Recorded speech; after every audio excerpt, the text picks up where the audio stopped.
అందరికీ నమస్కారం.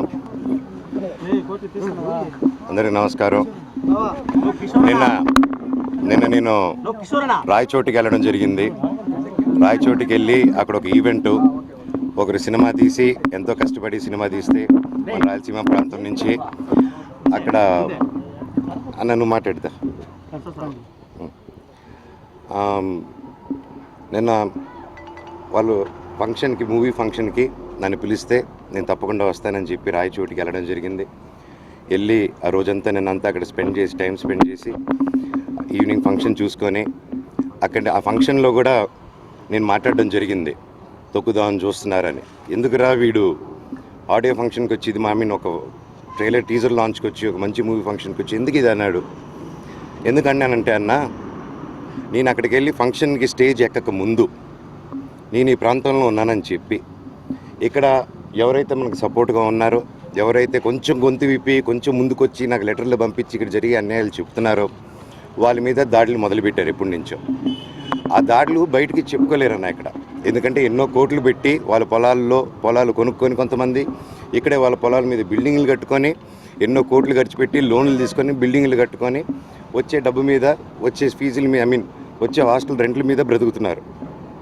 అలాగే వాళ్ళకు వచ్చేది అన్న దాంట్లో నుంచి హేమాద్రి నాయుడు వీళ్ళందరూ కలిసి కొట్టి బెదిరించి ప్రతి ఒక్కరి దగ్గర డబ్బు వసూలు చేస్తున్నారు.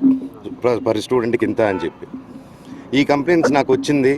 ఇదేంటి ఇలా జరుగుతున్నాయంట, ఇవన్నీ మనుషుల్ని పంపిస్తున్నారు, ఇలా కొట్టిపిస్తున్నారు అని చెప్పి నేను క్వశ్చన్ రేజ్ చేసిన తర్వాత నా మీద ఇలా అబండాలు వేయడం, కుటుంబ సమస్యలని చెప్పడం, ఇదంతా ఒక మీడియా హెడ్గా ఇంతకుముందు పనిచేసి ఇప్పుడు మీడియా బ్యాక్గ్రౌండే లేకుండా ఒక క్యాంపస్కి, ఒక ఎడ్యుకేషన్ 17,000 మంది స్టూడెంట్స్కి హెడ్గా ఉండి క్యాంపస్ని నడిపిస్తూ ఇక్కడ ప్రతి ఒక్కరిని బెదిరించుకుంటూ ఒక క్వశ్చన్ అడిగితే ఒక మీడియా స్టైల్, వీడి మీద ఒక స్టోరీ క్రియేట్ చేయడం, అలాగా వీడి మీద ఒక స్టోరీ క్రియేట్ చేసి వీడు తాగేసి వచ్చి ఆస్తుల కోసం అడుగుతున్నాడు, కొట్లాడుతున్నాడు అని చెప్పి, సరే వీడినంటే ఇంక్లూడ్ చేస్తే వీడు వినడు, వీడి వైఫ్ని ఇంక్లూడ్ చేద్దాం, వీళ్ళ పిల్లల్ని ఇంక్లూడ్ చేద్దాం, సరిపోతే వాళ్ళ అమ్మని కూడా ఇంక్లూడ్ చేద్దాం అనుకుంటూ లేడీస్ మీద టార్గెట్ చేయడం మొదలుపెట్టారు. ఇక్కడ వాళ్ళందరికీ ఏమైపోయింది, అయ్యో హైదరాబాద్లో మనోజ్ని ఇంత ఇబ్బంది పెడుతున్నాడు, మనోడిని అతన్నే అంత ఇబ్బంది పెడుతుంటే మనల్ని అసలు లెక్క చేస్తారా ఇక్కడ అనేసి ఒక స్ట్రాటజీలో వెళ్తున్నారు వీళ్ళు. అన్న, నా సైడ్ నిజం ఉంది, వాళ్ళ సైడు నిజం లేదు, వాళ్ళని ఒక్క ప్రూఫ్ ఇమ్మనండి, నా దగ్గర అన్ని ప్రూఫ్లు ఉన్నాయి. సో ఇది ఆన్గోయింగ్ ఇష్యూ. ఇది మళ్ళీ చెప్తున్నాను, ఇది ఆస్తి గొడవలు కాదు, ఇది ఆత్మగౌరవంకి పోరాడే ఒక సమస్య. ఇది ప్రతి ఒక్క ఆత్మగౌరవం, ఇక్కడికి వచ్చే ప్రతి ఒక్క పల్లెటూరు మనిషిది, ప్రతి ఒక్క ఊరు మనిషిది, ప్రతి ఒక్క స్టూడెంట్ది, ప్రతి ఒక్కరి ఆత్మగౌరవం.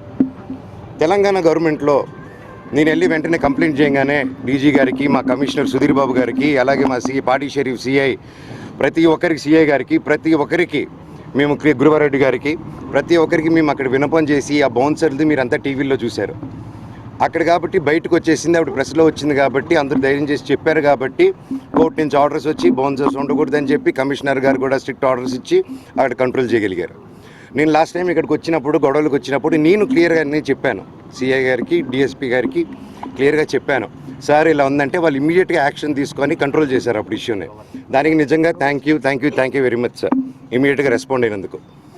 ఈరోజు నిన్న జరిగిన ఇష్యూలో టక్కని ఒక 10 మంది, నేను కరెక్ట్గా స్టేజ్ ఎక్కక ముందు కాల్స్ వచ్చింది నాకు, అన్న కూడా పక్కనే ఉన్నారు, టక్కని కాల్స్ వచ్చింది, ఇలాగ మన అనిల్ని ఎఫ్ఐలో అందరూ బౌన్సర్స్ అన్నందులో ఒక 16 మంది కర్రలు, కటార్లు, రాడ్లతో వచ్చి ధ్వంసం చేశారు.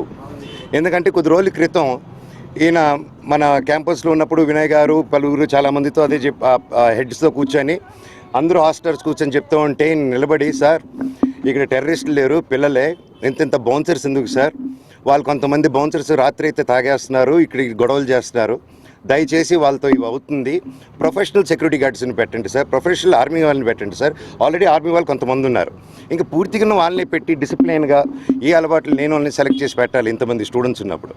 నేను ఫస్ట్ నుంచి ఒకటే చెప్తున్నా, మా ఏరియాలో ప్రతి ఒక్కరిని భయాంతులతో గురి చేస్తున్నారు. సో మళ్ళీ చెప్తున్నాను, ఇక్కడ వీళ్ళని ప్రతి ఒక్కరిని ఇప్పుడు ఈరోజు కొట్టు మూసుకొని పారిపోయారు.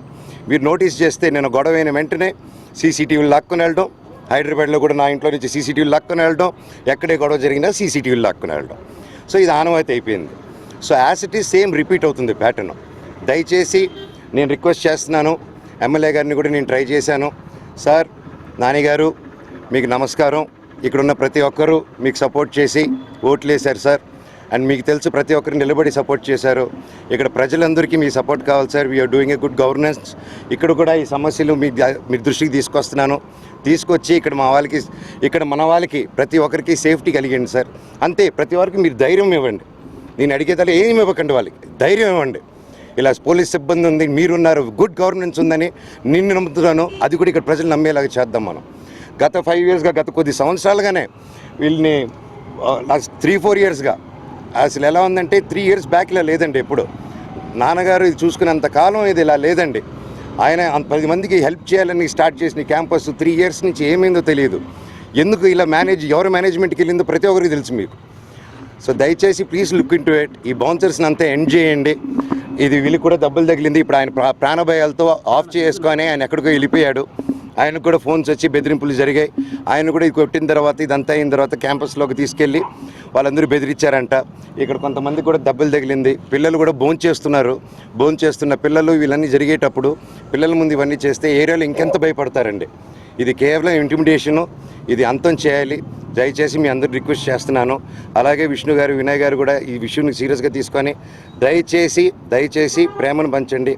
ప్రేమతోనే డీల్ చేద్దాం. అంతా మనమంతా ఒకటి, మన అంతా ఒక కుటుంబం. Please, thank you.